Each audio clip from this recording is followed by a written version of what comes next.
अगर मैं आप लोगों से ये कहूँ कि आपकी कॉपीज को लाइन बाय लाइन आपके एग्जामिनर्स चेक नहीं करेंगे, सिर्फ ऊपर ऊपर से पढ़ेंगे, तो विल यू बिलीव मी? तो चलिए, आज मैं आपको एक पूरे एक्सप्लेनेशन के साथ ये वीडियो बना रही हूँ। आप पूरी तरीके से जान सकते हैं कि किस तरीके से आपकी बोर्ड की शीट्स चेक होने वाली हैं। होप्स लो कि आप लोगों ने बहुत ही अच्छे से एग्जाम दिए होंगे, लेकिन इसी बीच में सबके मन में एक डर है कि मैम क्या हम फेल हो जाएंगे, क्या हम पास हो जाएंगे। तो इसी डर को तुम्हारे अंदर से निकालने के लिए, तुम्हें रियलिटी बताने के लिए आज मैं ये वीडियो बना रही हूँ। So this is Nikita Chauhan, और आज हम लोग जानने वाले हैं कि आखिर किस तरीके से होती है आपकी बोर्ड की कॉपी चेक। तो हम सबसे पहले कैसे से शुरुआत ना करने के बजाय हम शुरू करेंगे कि कौन करता है आपकी बोर्ड की कॉपीज चेक।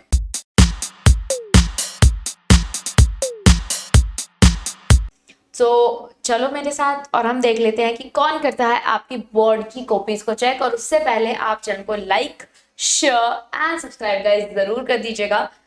तो मैं पूरी कोशिश कर रही हूँ कि मैं आपको जो कंटेंट आपको रिक्वायर्ड है जिस टाइम पे मैं वो दूं आपको, तो इसीलिए बेल आइकन को भी प्रेस कर दीजिएगा ताकि आप बिल्कुल नोटिफाइड और अपडेटेड रहें और मैं सबसे पहले आपको अपडेट दे सकूं। ठीक है, तो चलिए हम बात कर लेते हैं कि आखिर बोर्ड में परीक्षकों की नियुक्ति कैसे होती है। परीक्षक मतलब एग्जामिनर।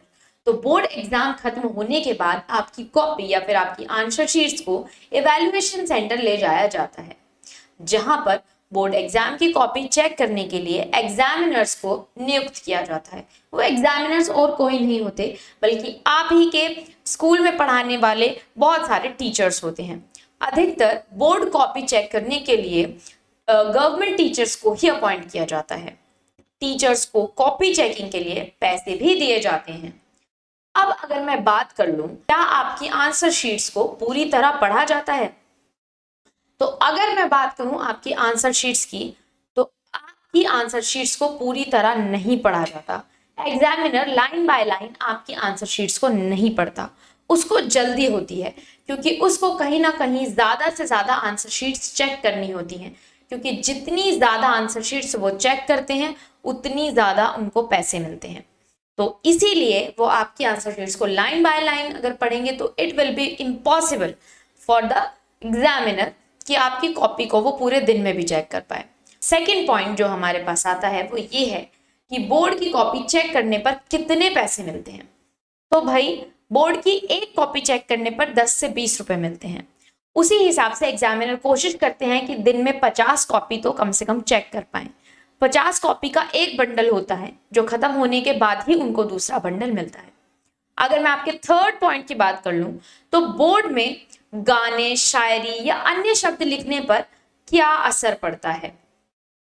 तो भाई आपको बोर्ड में गाने या शायरी बिल्कुल भी नहीं लिखनी चाहिए। मैं बिल्कुल भी रिकमेंड नहीं करूंगी, या फिर अगर आप रिक्वेस्ट करते हैं टीचर से कि प्लीज हमें पास कर दीजिए, तो आप वो चीजें बिल्कुल भी पेपर में ना लिखें, क्योंकि अगर आप इस तरह की चीजें पेपर में लिखते हैं तो उसका टीचर पर एक नेगेटिव इंप्रेशन जाता है। वो थोड़ा चिढ़ सकता है आपकी इन बातों को पढ़कर। तो आप कोशिश कीजिए कि आप ये सब मत लिखिए। अगर आपको सवाल नहीं आता तो आप उससे मिलता जुलता कुछ भी लिख दीजिए।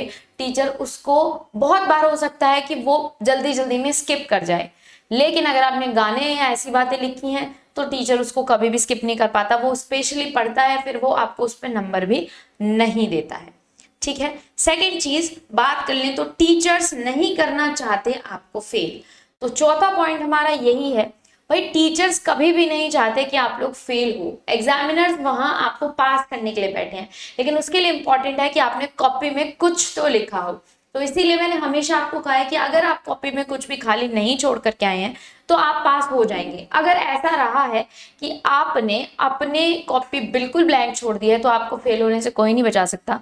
लेकिन अगर आप क्वेश्चन भी उतार के आ गए हैं, लेकिन अगर आपने कुछ भी लिखा है कॉपी में जहां कुछ भी रेलेवेंट हो, रिलेटेड हो, टीचर आपको हर एक क्वेश्चन पे एक एक नंबर दे बेशक, लेकिन वो आपको अप्रोक्सीमेटली पासिंग मार्क्स दे देगा। लेकिन उसके लिए इंपॉर्टेंट है कि आपने साफ सुथरा लिखा हो और पूरे सारे आंसर्स आपने ऑलमोस्ट अटेम्प्ट किए हो, कुछ भी रेलेवेंट लिखा हो। हमारा पांचवा पॉइंट जो कि बहुत ज्यादा जरूरी है कि बोर्ड की कॉपी में पैसे रखने के क्या फायदे और क्या नुकसान है। भाई मैं आपसे कहूंगी कि बोर्ड की कॉपी में आप पैसे बिल्कुल भी मत रखिए, क्योंकि सबसे बड़ी बात, तो बोर्ड की जो सेंटर्स होते हैं, वैल्यूएशन सेंटर्स, वहां पर कैमरे लगे होते हैं, तो टीचर आपके पैसे रख नहीं सकते और वो किसी भी तरीके से आपकी रिश्वत नहीं लेंगे। सेकेंड चीज ये होती है कि जब आपकी कॉपी पर बारकोड लगाया जाता है आपकी नेम्स हटाकर, तो उस वक्त अगर आपने कॉपी में पैसे रखे हैं तो वो वैसे भी आपके टीचर तक नहीं पहुंच पाएंगे, वो पहले ही निकाल लिए जाएंगे। तो इसीलिए आप अपना टाइम वेस्ट ना करें और अपने पैसे रख के, तो it is not going to work at all. तो इसीलिए आप ये जो प्रोसीजर्स हैं, अगर आपने ऐसा कुछ किया है तो वैसे भी आप लोग के लिए कोई बेनिफिट नहीं होने वाला है। भाई अब मैंने आप लोगों को बोर्ड से संबंधित, आपके एग्जाम पेपर से संबंधित आपको सारी इंपॉर्टेंट इन्फॉर्मेशन दे दी है। आप किस तरीके से पेपर अटेम्प्ट करके आए हैं, आप फेल होंगे या पास होंगे, आपको इस बात का अंदाजा बखूबी लग गया होगा, है ना। लेकिन आप लोग निश्चिंत हो जाइए, क्योंकि अगर आप पेपर फिल करके आए हैं, कुछ लिख करके आए हैं, तो मुझे नहीं लगता कि आप लोग फेल होगे। अगर आप बिल्कुल ब्लैंक ही छोड़ कर आ गए हो तो हो सकता है कि आप फेल हो जाओ। मैं एक और वीडियो बनाऊंगी रिगार्डिंग कि आखिर आपके पास और फेल होने में क्या चीजें लाइक इम्पॉर्टेंट होती हैं, क्योंकि आप एक सब्जेक्ट में फेल हो तो आप फेल नहीं हो। चलो ये सब चीजें हम एक अगली वीडियो में डिस्कस करेंगे। अभी मैं अलविदा लेती हूँ, और तब तक के लिए बने रहिए एंड वीडियो को लाइक शेयर एंड अपनी मैम को सपोर्ट करने के लिए सब्सक्राइब जरूर कर दें, अपने दोस्तों से भी सब्सक्राइब करा लें।